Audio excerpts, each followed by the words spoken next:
For people who know Varandavan, the message hi is like waters receding before tsunami comes. You know the next message is going to be a tsunami. I was wondering what role did I actually sign up for? Why is he sent hi? And only after that he said, can you give the theme please? He forgot to mention that I am actually the theme only. So only because of that I had to come up with a theme in a very quick time interval.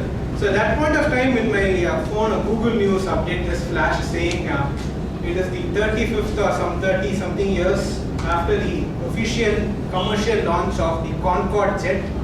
So the Concorde jet is the fastest ever commercial jet to be manufactured. So just for that only and only reason, the theme is faster than the fastest. To me for coming up with a theme in such a quick interval of time. But later on I realized that there is more similarity with this club and this theme. As we know that in Reverberation, Medley Toastmasters Club was honored for finishing the distinguished, this thing with these technical terms, Medley Toastmasters, the first club to finish something.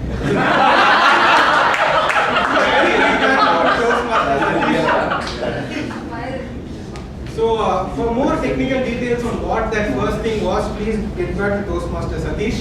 So that let us move on to the actual meeting. So this meeting is a special meeting. Usual Toastmasters meeting have three segments: the prepared speech segment, the table topic segment, and the evaluation segment. This meeting, other than these three, there is one more special segment to recognize special people who've been like this Archimedes or some, not Archimedes, whoever carries the globe. So they're carrying such a Hercules, okay. So they've carried such a huge burden, done a fantastic job in terms of elaboration. So we have one extra session which is going to be held, which is going to be emceed by someone whom I myself don't know. So till then, let us keep that as a suspense. So for the benefit of guests, let me just quickly explain the three segments of the Toastmasters of a normal Toastmasters meeting. The prepared speech segment is where people come prepared with their speeches and deliver their speeches over here. The impromptu section is where there is a person called the table topic master. He gives an impromptu topic and calls a person at that point of time, and that person has to give his impromptu speech. And the third is the evaluation session, where the prepared speakers are evaluated by the evaluators who give a positive feedback for their benefit. So with that, every Toastmasters meeting is conducted by usually two people, and today it's three people, the third being unknown. The second person is called the general evaluator, who takes care of the most important part of a Toastmasters meeting, which is the evaluation. Today, to introduce the general evaluator, before joining Toastmasters, he thought that evaluations have to be very strict, very rigid, and he used to give a lot of strict evaluations. He was a strict officer before joining Toastmasters. And after joining Toastmasters, he came to know that evaluations is something which brings about a change. So now he is doing evaluations to bring about a change in someone. So give a very big hand for a general evaluator.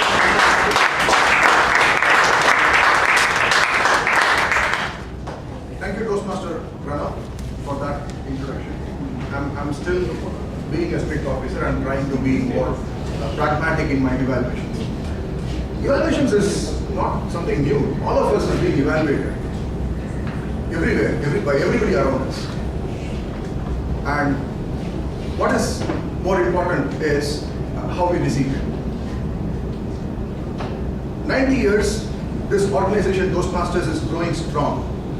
It is only because I feel the third segment, which is called as evaluations, is very, very important and that plays a very critical role. Evaluation, in my opinion, has to enhance the value. That's in that word, evaluate, enhancing the value for who is being evaluated. And I think Toastmasters does that in a very fantastic manner, and that's the reason why evaluations, the Toastmasters as an organization is able to grow very strong even after 90 years. So today, I'm going to play the role of a general evaluator. And as a general evaluator, I will be observing the meeting and making notes and present my report at the end of the meeting. To assist me in this role, have what we call as a tag team. Today, we have a person who believes that the world is moving much faster, and it's very important that we cope up to keep up the pace. Let me ask Toastmaster Mahesh to read out his roles and responsibilities as a timer for the day. Good afternoon, Toastmasters, and welcome guests. Good afternoon. As timer, I will be helping the speaker practice expressing a thought within specific time. My duty is to time prepared speeches, table topic speeches, and speech evaluations during this meeting. The green card indicating qualifying time, the yellow card is target time, and the red card is maximum time, and you have 30 seconds to finish up. For 5 to 7 minute prepared speech, I will show the green card at 5 minutes, the yellow card at 6 minutes, and the red card at 7 minutes. For evaluator, you have 2 to 3 minutes. The green card is shown at 2 minutes, the yellow card at the 2 minutes and 30 seconds, and the red card at 3 minutes, and you have 30 seconds to finish. For table topics, each speaker is encouraged to speak for 1 to 2 minutes. I will show the green card at 1 minute, the yellow card at 1 minute 30 seconds, and the red card at 2 minutes. If you speak under time or over time by more than 30 seconds, you will be disqualified and are not eligible for awards. I will report qualifying time when called upon throughout the meeting. Over to General Evaluator. Thank you, Dr. Manish. The next person who is going to play the role of the R-counter made the fastest decision to play the role today. It was unplanned. She believes that in today's world, our actions are actually much faster. We take actions very fast. And she also realizes that the world is moving much faster than that. And it's important, she feels it's very important that we cope up with time. Put your hands to welcome Toastmaster Karthikeni to fill out the role. Welcome Toastmasters and welcome of guests. Good afternoon. I'm pleased to be the R-counter of today's meeting. The purpose of the R-counter is to improve speech pattern and teaches Toastmasters how the elevation of the R-counter improves flow and effectiveness of the speech. Taking the assignment of the R-counter enhances listening skills. The R-counter notes words and sounds that are used as verbal pauses by anyone who speaks during the meeting.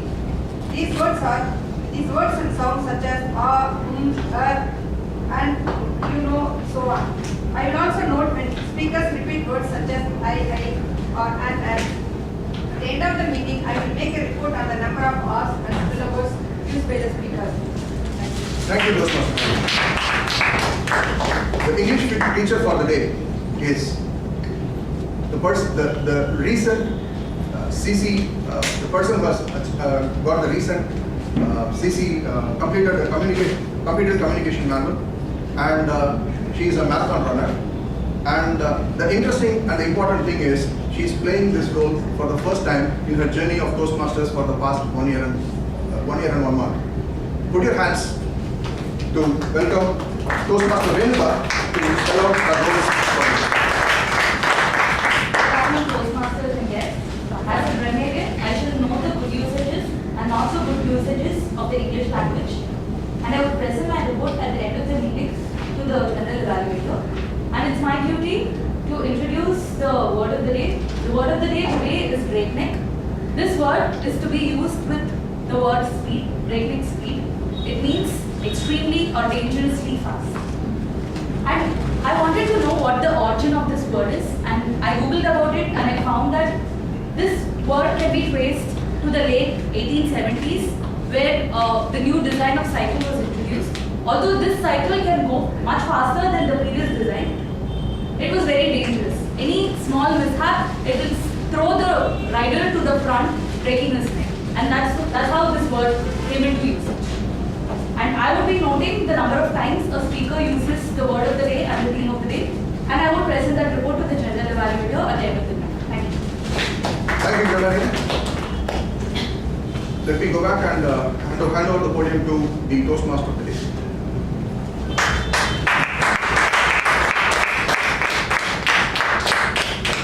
Thank you, General Evaluator.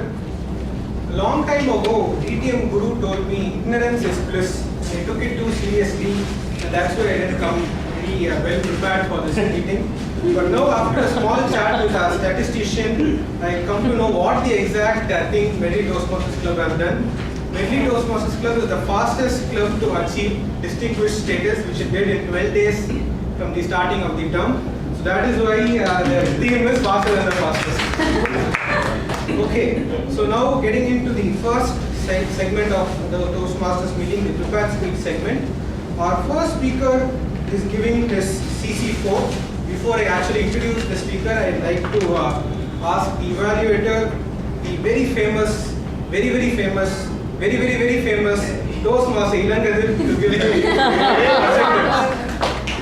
Thank you, Toastmaster, today. Good afternoon, everyone. Good afternoon. The speaker is attempting project number 4 from the Competent Communicator Manual, which is how to say. The objectives are: select the right words and sentence structure to communicate your ideas clearly, accurately, and vividly. Use rhetorical devices to enhance and emphasize ideas. Eliminate jargon and unnecessary words. Use correct grammar. Timer, please note the time is 5 to 7 minutes. All the best, speaker. Over to the Toastmaster of the day. Thank you. So, to introduce the speaker, till now I was thinking DTM Raji was the only one who knows martial arts in the Toastmasters fraternity, but there's someone else also who knows martial arts. It's a martial art which is something like, it has a name like a Bengali sweet. It's called Krav Maga. So, this speaker is an expert in Krav Maga, is giving his CC4 to the topic to be or not to be. Give a big hand for Toastmaster Balu. Thank you so much, Hamlet famously uttered the word, to be or not to be is a question. He's talking about destiny and how we fulfill our destiny. When I was 16 years old, I was sitting at the Besant Nagar beach along with my friend and we were discussing our plus 2 exams. It was just 2-3 months before the exams were going to start. There was a beautiful breeze coming from the Besant Nagar beach, which was hitting our faces. We had a pristine environment. And then there were a group of college girls going there. It was a beautiful sight. And then what you can say is that there's an amazing kind of environment which is there as part of the beach.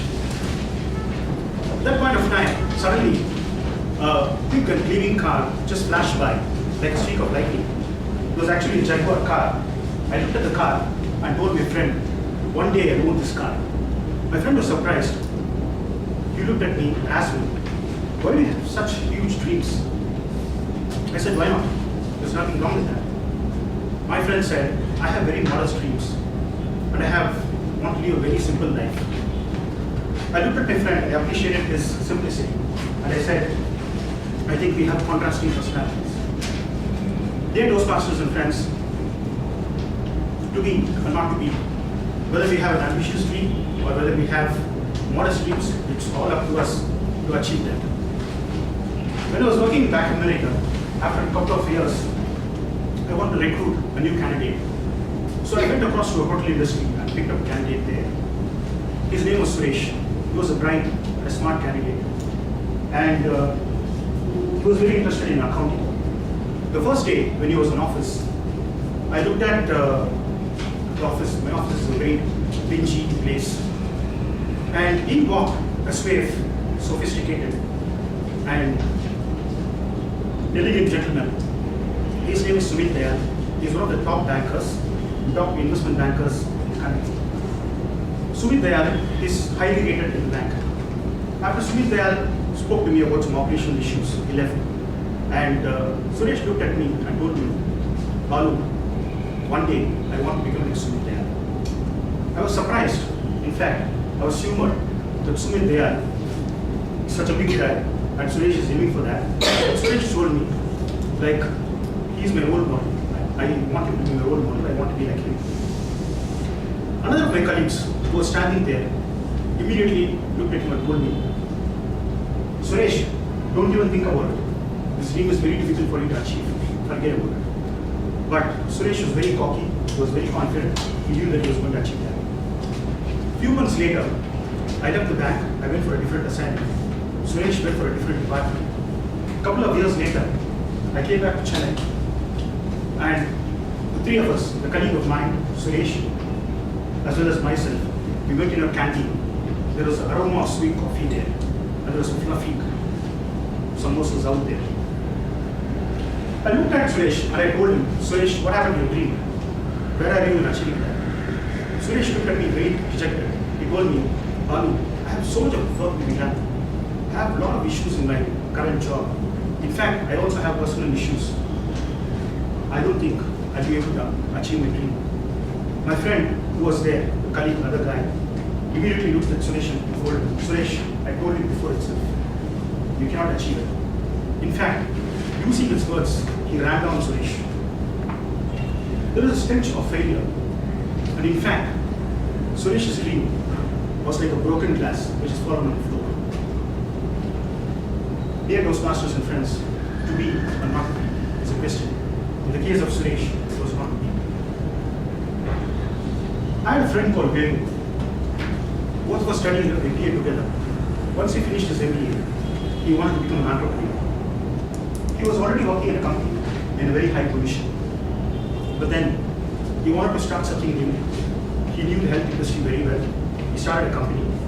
Within 1.5 years, the company ran into deep trouble. He had issues with cash flow, the fund flow of the company, and he had problem paying salary for the company.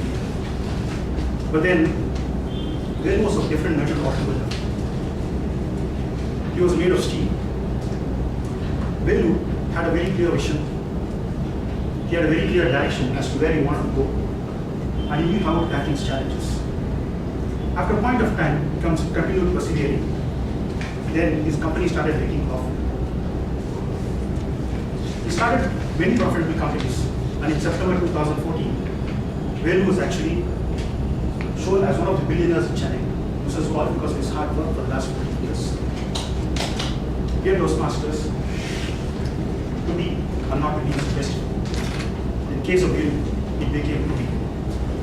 Dear Toastmasters and friends, if you want to achieve our dreams, if you want to achieve our goals, we need to really focus, we need to know and have a good dose of reality in whatever our dreams are. We also need to have faith in ourselves, self-belief, and the ability to reach our goals. Where you have all that, that's the reason why you are successful. Robert Frost famously remarked, he wrote in his poetry, the woods are dark and deep. I have promises to keep, and miles to go before I sleep, and miles to go before I sleep. Dear Toastmasters, to be or not to be is a question. It's up to you to decide whether you want to be or not to be. All the Toastmasters.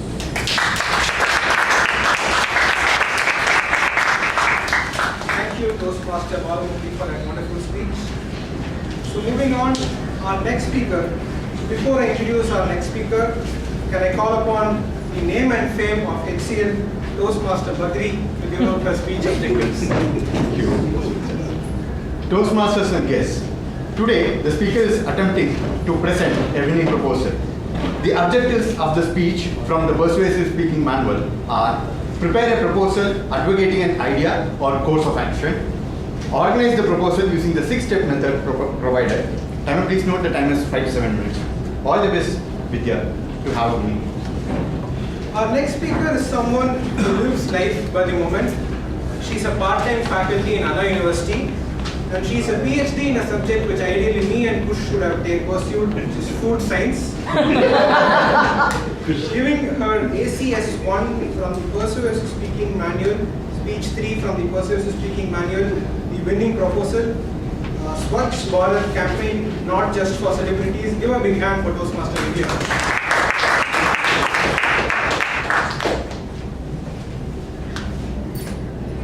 When I came back from from US in 2011, we relocated permanently. My nephew, who was only 8 years old, he told me, Atte, my aunt, which means auntie, why do you want to go back to India? I said, why not? What's your problem? He said, I don't like to go even visit India. Why? Why do you not want to visit India? Because it's so dirty out there. I don't even want to go and visit for 1 month. I cannot imagine how you're going to take Kavya and Sindhu, what is 2 years and 4 years, and you're going to live there for, for the rest of your life. I cannot imagine how your life is going to be. This was a conversation from an 8-year-old and who was trying to actually tell his heart out without any diplomacy. We as adults, we try to, make it look good when we speak with other people. When it is coming to children, it is all about frankness and truth and candor. And I felt there is truth in what he says. When I left India in 1996, I was about 22 years old. And I lived 22 years of my age in India. I did not feel that India was dirty at that time. Why is it that my little nephew is trying to tell me that? Any which way, we came back to India in 2011 and we have been here since then. And when the Swachh Bharat campaign came about by Prime Minister Modi, I was in fact thinking about my nephew. I was thinking, well, is it really going to be a success? Is my nephew going to turn around and call me up and say, Atte, India is cleaner now. I don't mind visiting it. Is he going to say that? Well, it started out with celebrities, right? What my proposal for you is it's not about celebrities. It's not all about celebrities taking a photo out. There was a YouTube video where my husband showed it to me in WhatsApp. The video captured a servant throwing garbage on the road, on the pavement, just few minutes or maybe an hour before the celebrity came with a big broom and he was doing the Swachh Bharat campaign. It was all a show. It was viral in WhatsApp. So is this how it is? Is this what the campaign is all about? Or is it something more? What is the vision that Modi has when he launched this campaign? Was it for every common man? Was it something he wanted to tell people? I believe that it was for every common man. It was the Gandhian philosophy. And it has gotten up like a virus right now. My little child in 3rd standard had a project day and I went and saw that majority of the projects had the theme Swachh Bharat, Clean India. And parents who are sitting in this club, I'm sure you would know your children, who does all these projects? It's the parent. Do the children really do the projects? Models with trees, have it clean air? I don't think so. So it's spreading like a virus. The parents and the children together are bringing about a change. There is another thing I read in the newspaper recently. It was not about celebrities. It was an organization, a Korean organization, silently came about to the Marina Beach area, hundreds and hundreds of them, quietly in the morning with a bag and picked all the garbage. There was no interviews, there were nothing. They just came about, cleaned for half an hour or 1 hour, quietly went away. Even the Indians felt, oh my God, Koreans, foreigners, they are helping to clean India. What are we doing? Are we doing anything? Have you heard reduce, reuse and recycle? Oh yeah, I think I must have read about it when I was in school. Do you use it at home? Do you try to use less plastic? Do you recycle your paper? There used to be a Radiwala when my mom and when I was a child, my mom used to earn money by selling the newspapers to the Radiwala. She used to clean the plastic from the milk plastic and she would stack it up and sell it to the plastic Radiwala. Do we do that now? Maybe, maybe not. What about train journeys?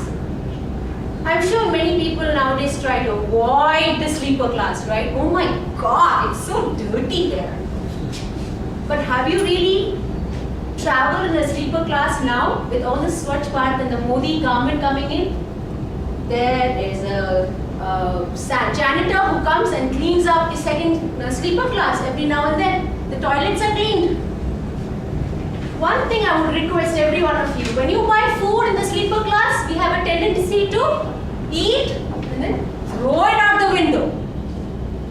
Oh, there's no garbage. There's nothing in here. How am I going to save all this garbage? Throw it out the window. Ah, that's okay. It's rural areas, you know. Nobody's going to see it. Nobody's going to see that I'm going to throw it away.